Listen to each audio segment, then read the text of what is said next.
ਅਕਾਲ ਜੀ ਸਾਰਿਆਂ ਨੂੰ। ਸਾਰਿਆਂ ਦਾ JKM ਇੰਸਟੀਟਿਊਟ ਦੇ YouTube ਚੈਨਲ 'ਤੇ ਬਹੁਤ-ਬਹੁਤ ਸਵਾਗਤ ਹੈ। ਅੱਜ ਅਸੀਂ ਕਲਾਸ 9th ਦੀ ਪੰਜਾਬੀ ਦੀ ਇਕਾਂਗੀ ਤੋਂ ਭਾਵ ਹੈਗਾ ਨਾਟਕ ਜਿਸ ਦਾ ਨਾਮ ਹੈ ਸਿਰਜਣਾ ਅਤੇ ਇਕਾਂਗੀਕਾਰ ਦੈਟ ਇਜ਼ ਰਾਈਟਰ ਦਾ ਨਾਮ ਹੈ ਪਾਲੀ ਭੁਪਿੰਦਰ ਸਿੰਘ। ਇਸ ਇਕਾਂਗੀ ਬਾਰੇ ਗੱਲ ਕਰਾਂਗੇ। ਪੂਰੀ ਇਕਾਂਗੀ ਤੇ ਅਸੀਂ ਨਹੀਂ ਪੜ੍ਹਾਂਗੇ ਬਟ ਮੈਂ ਤੁਹਾਨੂੰ ਇਸ ਵੀਡੀਓ ਵਿੱਚ ਇੱਕ ਜਨਰਲ ਇੰਟਰੋਡਕਸ਼ਨ ਦੇਵਾਂਗੀ ਕਿ ਇਸ ਇਕਾਂਗੀ ਇਸ ਇਸ ਨਾਟਕ ਵਿੱਚ ਐਕਚੁਅਲ 'ਚ ਹੈ ਕੀ। ਸੋ ਫੀਮੇਲ ਫੋਰਟੀਸਾਈਡ ਦੀ ਜਿਹੜੀ ਹੈਗੀ ਹੈ, ਜਿਹਨੂੰ ਅਸੀਂ ਭਰੂਣ ਹੱਤਿਆ ਵੀ ਕਹਿੰਦੇ ਆ, ਉਸ ਟੌਪਿਕ 'ਤੇ ਬੇਸਡ ਇਹ ਇਕਾਂਗੀ ਪਲੇ ਹੈ ਸਾਡੇ ਕੋਲ। ਪਹਿਲੇ ਰਾਈਟਰ ਬਾਰੇ ਥੋੜ੍ਹਾ ਜਿਹਾ ਪੜ੍ਹ ਲੈਂਦੇ ਹਾਂ।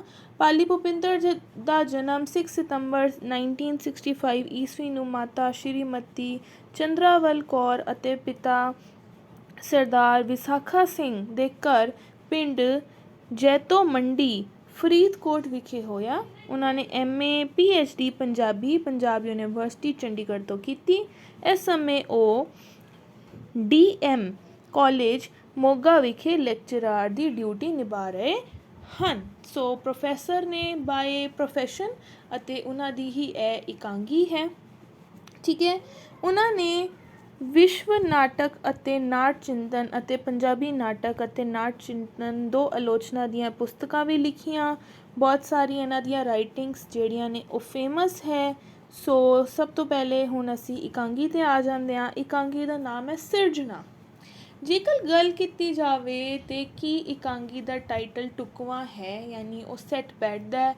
ਸੋ ਸਿਰਜਣਾ ਹੁੰਦੀ ਹੈ ਕਿਸੇ ਨਈ ਚੀਜ਼ ਨੂੰ ਕ੍ਰੀਏਟ ਕਰਨਾ, ਕਿਸੇ ਨਈ ਚੀਜ਼ ਨੂੰ ਬਣਾਉਣਾ, ਉਸਨੂੰ ਸਿਰਜਣਾ। ਤੋ ਦੇਖਦੇ ਹਾਂ ਕਿ ਇਹ ਟਾਈਟਲ ਕਿੰਨਾ ਢੁਕਵਾਂ ਹੈ। ਪੈਨ ਪੇਪਰ ਨਾਲ ਲੈ ਕੇ ਬੈਠੋ, ਜਿਹੜੇ ਪਾਤਰ ਆਉਂਦੇ ਜਾਣਗੇ ਉਹ ਮੈਂ ਤੁਹਾਨੂੰ ਦੱਸਦੀ ਜਾਵਾਂਗੀ। ਠੀਕ ਹੈ, ਸਿਰਜਣਾ ਇਕਾਂਗੀ ਵਿੱਚ ਸਿਰਜਣਾ ਦੀ ਸੱਸ ਬੀਜੀ ਉਸਨੂੰ ਇੱਕ ਕਲੀਨਿਕ ਵਿੱਚ ਚੈੱਕ ਕਰਵਾਉਣ ਲੈ ਕੇ ਜਾਂਦੀ ਹੈ। ਯਾਨੀ ਟਾਈਟਲ ਦਾ ਨਾਮ ਵੀ ਸਿਰਜਣਾ ਹੈ ਅਤੇ ਜਿਹੜਾ ਮੇਨ ਕਰੈਕਟਰ ਹੈ ਜੋ ਕਿ ਇੱਕ ਨੂੰਹ ਹੈ, ਇੱਕ ਧੀ ਹੈ, ਉਹਦਾ ਨਾਮ ਵੀ ਸਿਰਜਣਾ। ਠੀਕ ਹੈ, ਸੋ ਪਹਿਲਾ ਕਰੈਕਟਰ ਸਾਡੇ ਕੋਲ ਸਿਰਜਣਾ ਆ ਜਾਂਦਾ ਹੈ ਅਤੇ ਫਿਰ ਉਸਦੀ ਸੱਸ, ਦੂਜਾ ਕਰੈਕਟਰ ਸੱਸ ਹੈ ਜਿਹਨੂੰ ਇਸ ਇਕਾਂਗੀ ਵਿੱਚ ਬੀਜੀ ਕਹਿ ਕੇ ਬੁਲਾਇਆ ਜਾ ਰਿਹਾ ਹੈ। ਉਸ ਨੂੰ ਇੱਕ ਕਲੀਨਿਕ ਵਿੱਚ ਚੈੱਕ ਕਰਵਾਉਣ ਲੈ ਕੇ ਜਾਂਦੀ ਹੈ ਜਿਸ ਦੇ ਬੱਚਾ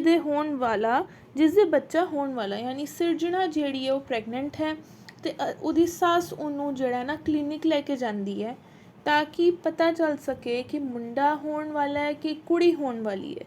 ਕਿਉਂਕਿ ਜਿਹੜੀ ਬੀਜੀ ਹੈ, ਜੋ ਸੱਸ ਹੈ, ਉਹ ਰੂੜੀਵਾਦੀ ਹੈ ਯਾਨੀ ਕਿ ਬੈਕਵਰਡ ਸੋਚ ਰੱਖਣ ਵਾਲੀ ਹੈ। ਉਹ ਇਸ ਕਹਾਣੀ ਵਿੱਚ ਨੈਗੇਟਿਵ ਯਾਨੀ ਦੁਸ਼ਟ ਪਾਤਰ ਹੈਗੀ ਹੈ ਅਤੇ ਉਹ ਜਾਇਦਾਦ ਪ੍ਰਤੀ ਲਾਲਚੀ ਹੈ, ਇਸ ਲਈ ਉਹ ਚਾਹੁੰਦੀ ਹੈ ਕਿ ਉਹਦਾ ਪੋਤਰਾ ਹੋਏ। ਸਿਰਜਣਾ ਦੇ ਪਹਿਲੇ ਵੀ ਇੱਕ ਲੜਕੀ ਹੈ, ਯਾਨੀ ਸਿਰਜਣਾ ਜਿਹੜੀ ਹੈ ਉਹ ਪਹਿਲੇ ਵੀ ਮਾਂ ਬਣ ਚੁੱਕੀ ਹੈ। ਪਹਿਲੇ ਉਹਦੇ ਕੋਲ ਕੁੜੀ ਸੀ, ਹੁਣ ਦੂਜੀ ਵਾਰ ਜਿਹੜਾ ਨਾ ਬੀਜੀ ਰਿਸਕ ਨਹੀਂ ਲੈਣਾ ਚਾਹੁੰਦੇ, ਉਹ ਚਾਹੁੰਦੇ ਨੇ ਕਿ ਮੁੰਡਾ ਹੀ ਹੋਏ, ਇਸ ਕਰਕੇ ਉਹ ਉਸਨੂੰ ਕਲੀਨਿਕ ਲੈ ਕੇ ਜਾਂਦੇ ਨੇ। ਮਾਸੀ ਕਲੀਨਿਕ ਵਿੱਚ ਸਫਾਈ ਸੇਵਕ ਹੈ।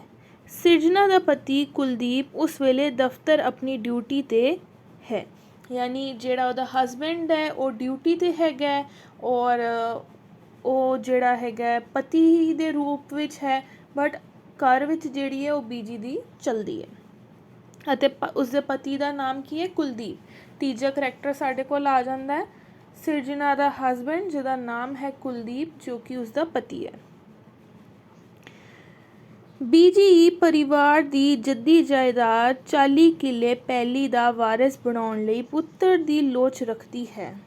ਕਿੰਨੇ ਕਿੱਲੇ ਜ਼ਮੀਨ ਹੈ? 40 ਕਿੱਲੇ ਜ਼ਮੀਨ, ਅਤੇ ਉਹਨੂੰ ਚਾਹੀਦਾ ਕਿ ਉਹਦਾ ਪੋਤਰਾ ਹੋਏ, ਜਿਸ ਕਰਕੇ ਉਹ ਜ਼ਮੀਨ 'ਤੇ ਉਹਦਾ ਕਬਜ਼ਾ ਜਿਹੜਾ ਹੈ ਬਰਕਰਾਰ ਰਹੇ।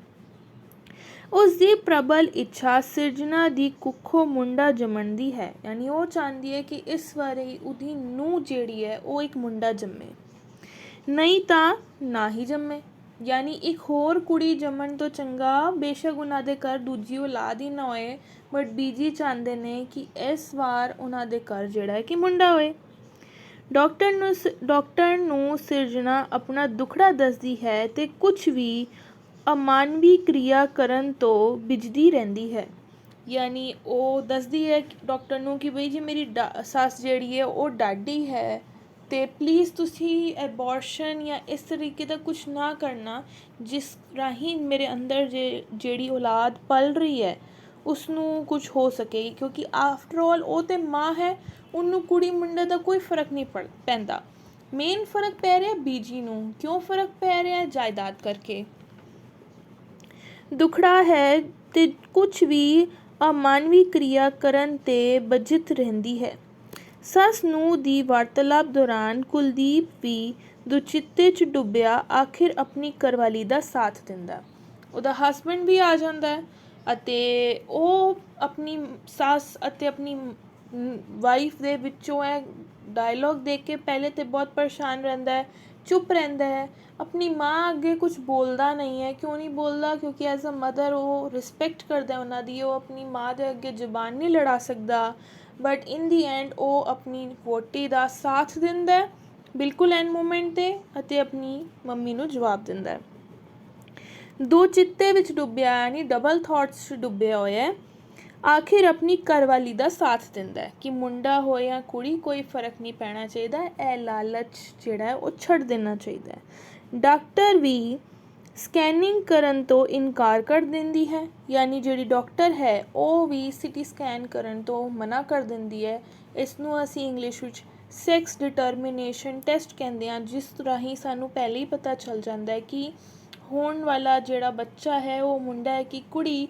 ਅਤੇ ਡਾਕਟਰ ਵੀ ਜਿਹੜੀ ਹੈ ਉਹ ਮਨਾ ਕਰ ਦਿੰਦੀ ਹੈ ਕਿ ਸੌਰੀ ਇਹ ਕਾਨੂੰਨ ਦੇ ਖਿਲਾਫ ਹੈ। ਕਿਉਂਕਿ ਪਿੰਡਾਂ ਵਿੱਚ ਇਹੋ ਜਿਹਾ ਹੁੰਦਾ ਹੈ ਕਿ ਤੁਸੀਂ ਜੇ ਡਾਕਟਰਾਂ ਨੂੰ ਥੋੜ੍ਹੇ ਪੈਸੇ ਦੇ ਦਿਓ ਅਤੇ ਉਹਨਾਂ ਨੂੰ ਪੈਸਿਆਂ ਦਾ ਲਾਲਚ ਦੇ ਦਿਓ ਅਤੇ ਉਹ ਕੀ ਕਰਦੇ ਨੇ ਕਿ ਟੈਸਟ ਕਰ ਦਿੰਦੇ ਨੇ ਤੁਹਾਡਾ, ਬਟ ਇਹ ਇੱਕ ਕਾਨੂੰਨੀ ਅਪਰਾਧ ਹੈ।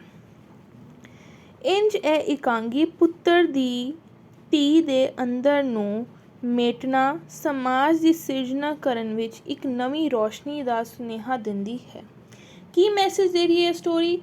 ਇਹ ਮੈਸੇਜ ਦੇ ਰਹੀ ਹੈ ਕਿ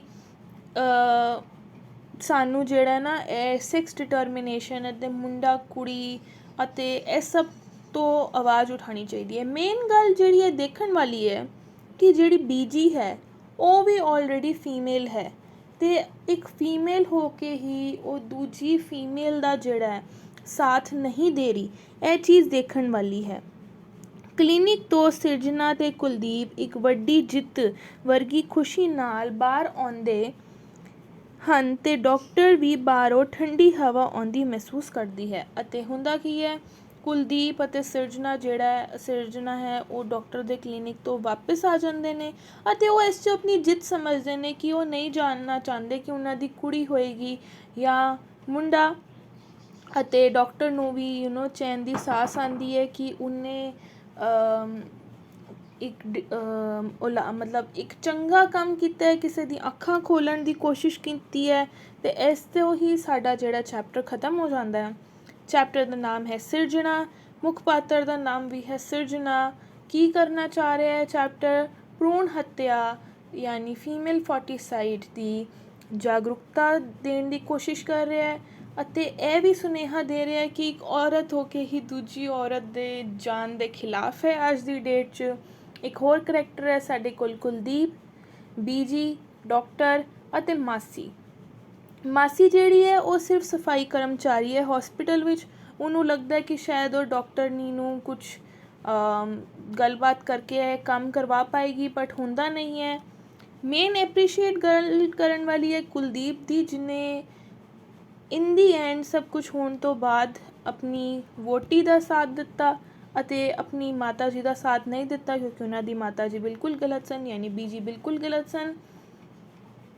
ਅਤੇ ਇਸੇ ਲਈ ਇੱਥੋਂ ਇਕਾਂਗੀ ਖਤਮ ਹੋ ਜਾਂਦੀ ਹੈ। ਆਈ ਹੋਪ ਤੁਹਾਨੂੰ ਜਨਰਲ ਇੰਟਰੋਡਕਸ਼ਨ ਮਿਲ ਗਈ ਹੋਏਗੀ। ਉਸ ਤੋਂ ਬਾਅਦ ਤੁਸੀਂ ਇਕਾਂਗੀ ਪੜ੍ਹ ਸਕਦੇ ਹੋ। ਵੈਸੇ ਵੀ ਕੋਈ ਆਨਸਰ ਆਏਗਾ ਤਾਂ ਤੁਸੀਂ ਹੁਣ ਉਹਨੂੰ ਕਰ ਸਕਦੇ ਹੋ। ਸੋ ਇਹ ਸੀਗਾ ਚੈਪਟਰ ਸਿਰਜਣਾ ਬਾਏ ਪਾਲੀ ਭੁਪਿੰਦਰ ਸਿੰਘ।